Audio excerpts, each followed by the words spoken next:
Welcome to the Sugar Bell Review, a program dedicated to learning about the people, places, and policies that make up the Bellbrook Sugar Creek community. Today we have with us on this Sunday evening Douglas Cozad, the Superintendent of Bellbrook Sugar Creek Schools. Thank you so much for joining us today, Doug. Great to be here. Thank you. So, obviously we know your position, but it would be lovely to find out a little bit more about you because there's got to be more than just being the superintendent in your life. Sure. Again, I am the superintendent of Bellbrook Sugar Creek Schools for the past 2 years, so my second year of my job. I'm married to my wife, Amy, for the past 26 years. This summer will be our 26th anniversary. Congratulations. Well, thank you very much. Great lady, extremely smart, beautiful, so she's my better half. And we have 4 children, so our oldest, Allison, is 25 years old. She'll be 25 this summer, and then I have Zach, who is 22, and then Chelsea, who is 20, and then I have Drew, who just turned 14. We also have a family pet, Bandit, is our Pomsky. What? A Pomsky, so it's a Pomeranian Husky. So it's just a small husky, essentially. He looks like a husky, but he's extremely active. Those names get very creative, don't they? Yes, yes. He's a good dog, though. All right, well, that's cool. So you've got 3 in college and then 1 still at the schools? 2 are in college, and then my oldest is out of college. Oh, okay. So she's off and about in her own. Yes. That's cool. Yeah. Good. I'm sure she's having fun exploring life. She works at the State House. She actually works for Senator Lehner, so she's a legislative aide for Senator Lehner at the State House. So she's been extremely busy with everything, obviously. It must be exciting. Legislature right going on. So yeah. Awesome. So before you were the superintendent, because you've only been here 2 years, what did you do previously? Sure. Before the 2 years here, I was assistant superintendent at Franklin City Schools, just south of town here. And then also before that, I was Kettering Middle School principal for 5 years. And then before that, I was assistant principal at Fairmont High School for 4 years. And then before that, I was at Northmont. I taught, and then I was also the supervisor of technology for 3 years there. So you've been in education for a really long time. Thank you. You had to rub it in, but yes, it's been quite a few years that I've been in education. Yes. Is there any job you liked better, worse? Are you enjoying being in charge of everything as the superintendent, or do you kind of miss your days as a teacher or a principal? There's got to be some ups and downs on all the different positions. Sure. So, again, each job actually is extremely unique in itself. So obviously as a superintendent, you're in charge of the entire school district, but obviously the communicating with the public, the finances, those are all a much bigger role as the superintendent, also obviously working with the board. So those communication pieces are obviously a lot more at the superintendent level.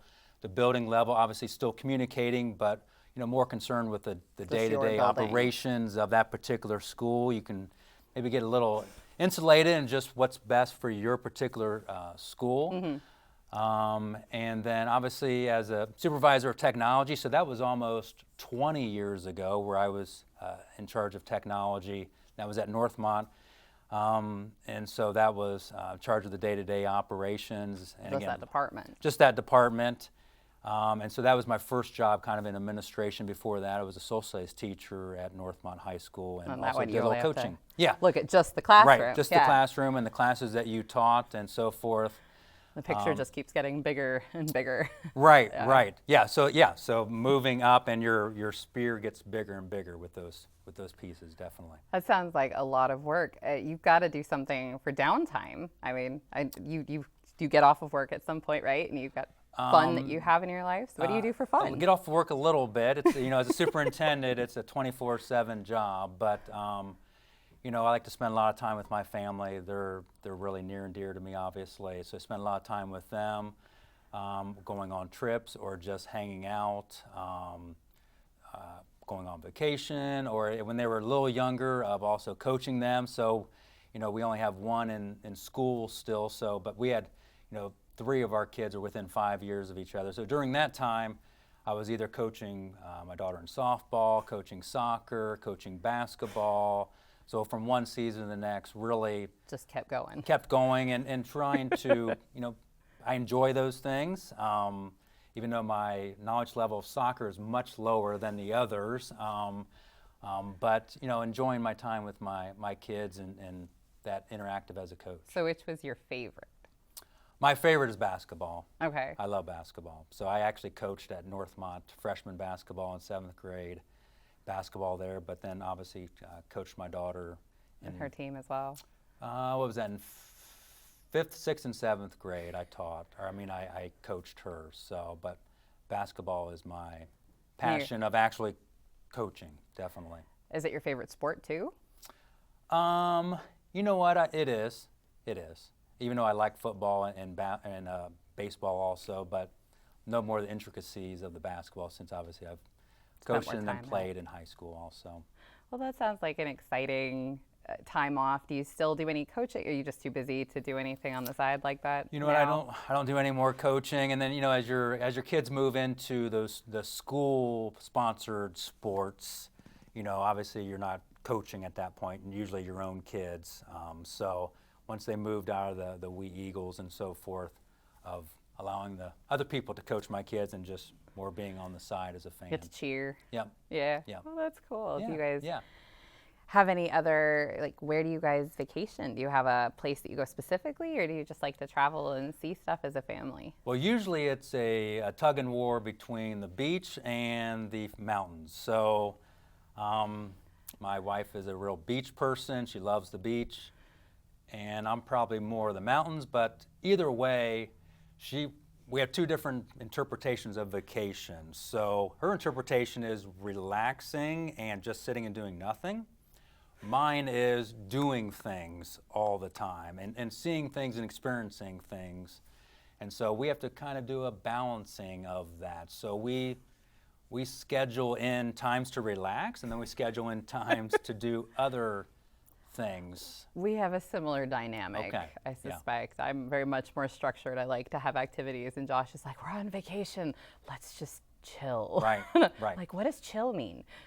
There's a chill mode? Right, I know. So they've got to balance where I got to force myself to read a book or to just sit down and relax. And actually, one of the jokes in our family is my kids would call it the clipboard o' fun.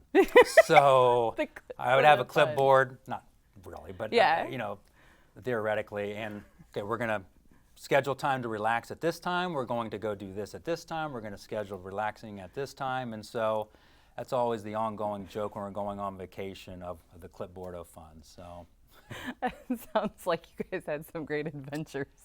Yes. Is there a favorite trip that you guys have taken? You know what, we like Myrtle Beach, we like Panama City Beach, so just beach, and then we've gone to Gatlinburg numerous times. So those are probably our most favorite places and frequented of going. So do you guys still manage to do the whole family now that you've got the older kids out, or does it tend to be more just you and the youngest? We actually are still able to do all of them. This probably is our last time of doing that. My oldest daughter is engaged, so she's getting married.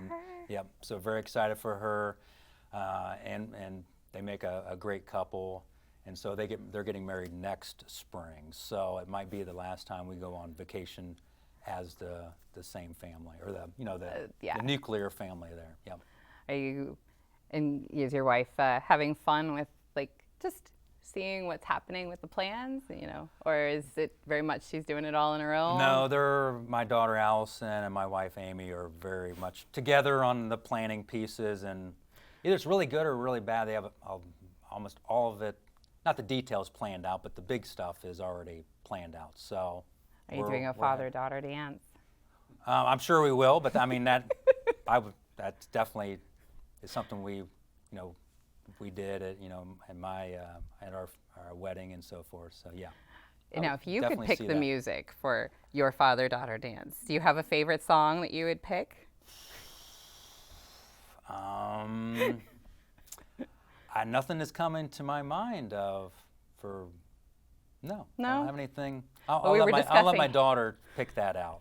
We were discussing hair bands, and I didn't think that would probably fit with the father-daughter dance image. So I was like, is there a lower key music you tend to be interested in too, or?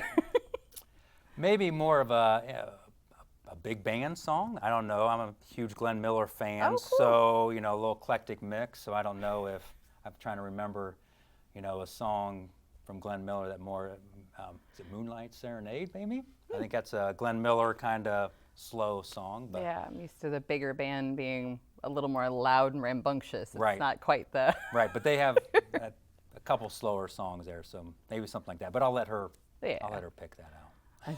I like that'd be fun. I'm like, oh, there we go. That's cool. Yeah. It's a detail that's neat that you're going to be doing that. It'll be a lot of fun, I think, right? It's going to be Hopefully. extremely exciting. So we're really happy to have Cody's will be our new son-in-law. He's a great individual, and really happy to have him part of the family.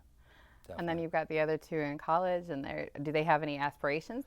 They're planning on going somewhere, or are they still trying to figure out where They're they still want in to the go? figure out mode. So they're both still trying to figure it out, but they're both doing well.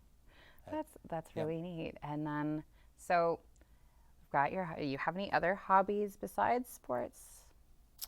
Besides sports and spending time with family, that really, of watching sports also, Okay. so it's obviously during the situation we're in right now, baseball's not going on. So I'm really missing baseball, Your summer watching my baseball. Cleveland Indians. I'm a huge Cleveland fan, so not being able to watch my Cleveland Indians every night, we would watch them every night because we had the MLB package or whatever.